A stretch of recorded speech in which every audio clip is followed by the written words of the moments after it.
Within the West, there are not many countries with such a growing multi-faith, multilingual, and multicultural society such as Australia.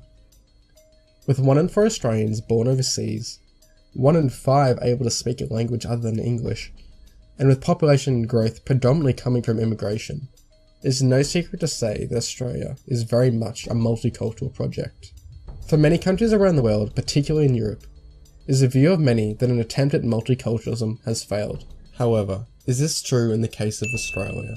Are the deep-rooted cultural and ethnic differences in these countries the cause of this conflict? And if so, is Australia prone to these same issues?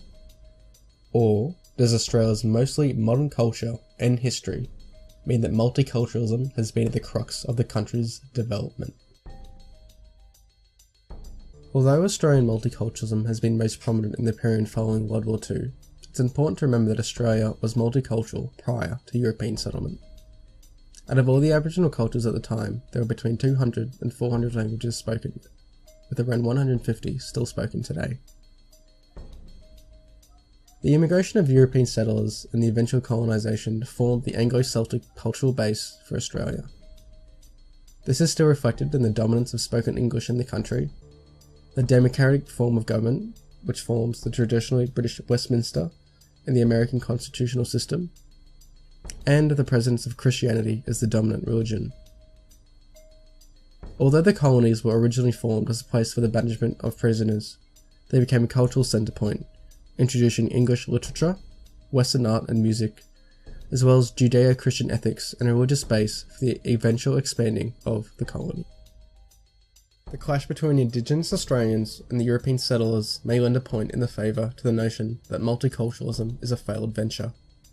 The deaths of the hundreds of thousands of Indigenous Australians was devastating to the Aboriginal culture, the result of the diseases introduced by the settlers and the subsequent demoralisation which accompanied it. For many, this can be perceived as a prime example of the clash of cultures, and the inability for a multicultural society to flourish. This kind of cultural resistance has been continuous throughout Australian history. The arrival of Irish Catholic settlers in the early 1800s as a result of the potato famine in their homeland proved to be another point of hostility and resistance in Australia. This was seen through the sectarianism which arose between the Irish Catholics and British Protestants. With the discovery of gold in Bathurst in 1851, and then in Victoria, it drew European and primarily Chinese immigrants who were seeking prosperity, following the misfortune experienced as a result of the worldwide economic depression at the time.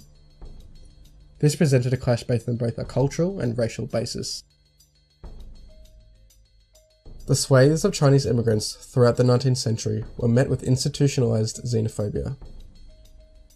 Anti-Chinese laws in the late 1870s and through the 1880s declared that Chinese people were a threat to mainstream Australia. In practice, this meant violence, wrongful arrest, forced evictions from their property, and heavy taxation for all Chinese entering the country. This kind of institutionalised anti-multiculturalism can best be seen in the White Australia policy of 1901. A byproduct of the Federation of the Colonies, this policy was the country's formal immigration policy. In the Immigration Restricting Act of 1901, it limited immigration to Australia by seeking to exclude all non-Europeans from the country.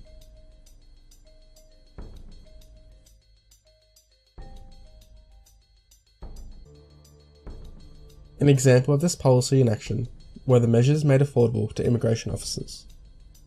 To avoid an explicit racial policy in the legislation, the officers were given the autonomy to carry out a dictation test with all persons entering Australia, requiring them to write out a passage of 50 words, which were dictated to them in any European language, meaning that an immigrant from China would have been required to write out a sentence dictated to them in German. This obviously led to racial profiling of individuals and the subsequent denial of entrance into Australia.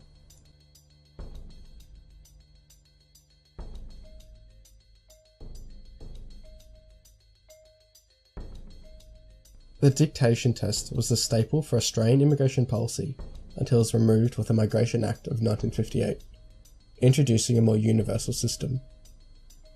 These kinds of policy changes become more and more common following the post-World War II period. This mentality was based on the slogan, "Populate or Perish," presented to the Australian people by Immigration Minister Arthur Caldwell in 1945. The mission on which I am now embarking is vital to the nation. I am going abroad to seek ships or immigrants. If we have no ships, we shall get no immigrants. And without immigration, the future of the Australia we know will be both uneasy and brief. As a nation, we shall not survive. The establishment of the Department of Immigration brought a migration scheme aimed at increasing the country's population by 1% per annum. In the beginning, the target was struggling to be met as they were solely relying on the migration from Britain and primarily Western Europe. Eventually, the government opened up to Eastern European countries such as Estonia and Lithuania, based on humanitarian grounds through the International Refugee Organization, who cared for refugees following World War II. With the removal of the Migration Act in 1958, this brought migration from the Middle East, allowing non-Europeans to migrate.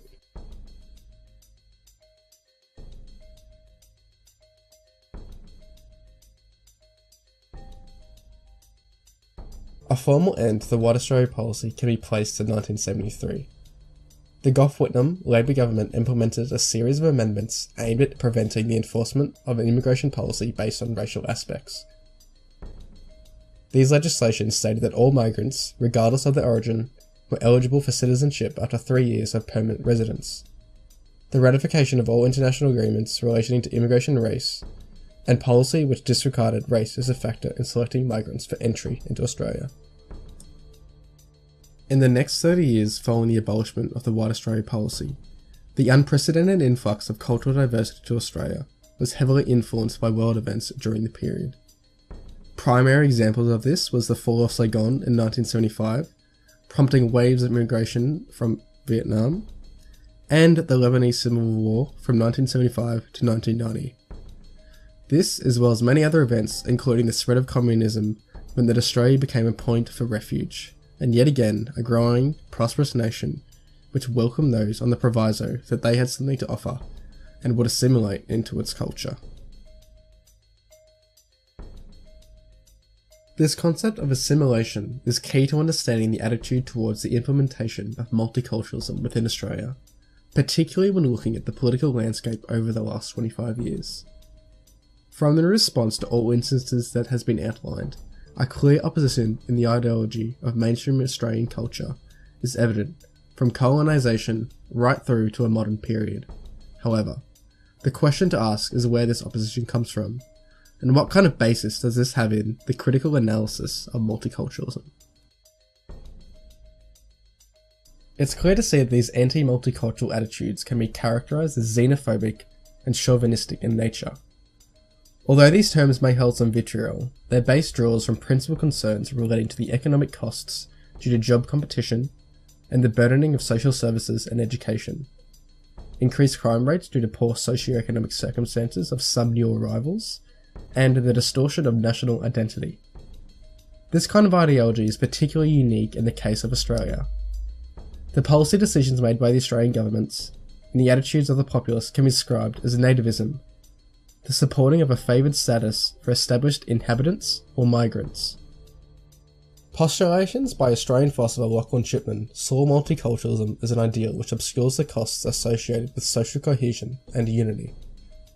The basis of this is that the victims of inequality in Australia are primarily those of an ethnic background, referring to the socio-economic position of Indigenous Australians and the levels of unemployment and criminality evident in ethnic minorities.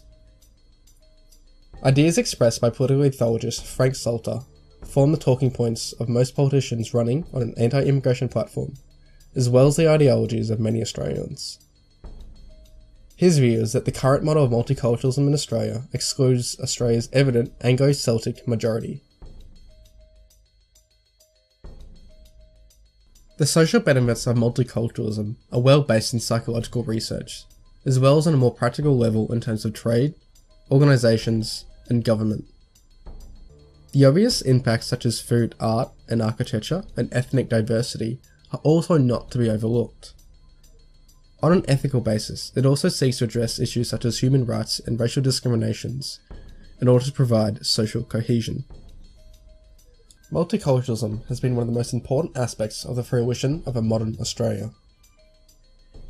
Now a nation of individuals from over 200 nations, Australia's long-term social stability is quite juxtaposed to the large-scale racial tensions and riots experienced in other countries. This draws back to the major pillars of the Australian experience: belonging through the shared values and trust held in Australian identity, the egalitarian ideals of social justice and equity, the satisfaction and happiness obtained through participation and involvement in the community, and the chance for a fair go for all citizens. In the relation to psychological benefits, the mingling of individuals from diverse cultural and ethnic groups challenges preconceived notions of each other on the basis of these factors, and weakens the us versus them mentality that it presents. Practically, this forms a collective identity as Australians, a subordinate identity which both can identify as. From this, it can be contrived that those with typical anti-multicultural sentiments are those which have not exposed to people from different cultural roots. This is not devoid from the realm of possibility, due to a majority of the concerns expressed from the Australian populace come from rural areas which by nature are not places where immigrants are located. In addition to this, the diversity from a cognitive sense is quite evident in multicultural societies. The increased number of perspectives and cultural differences present a more nuanced and systematic social cohesion.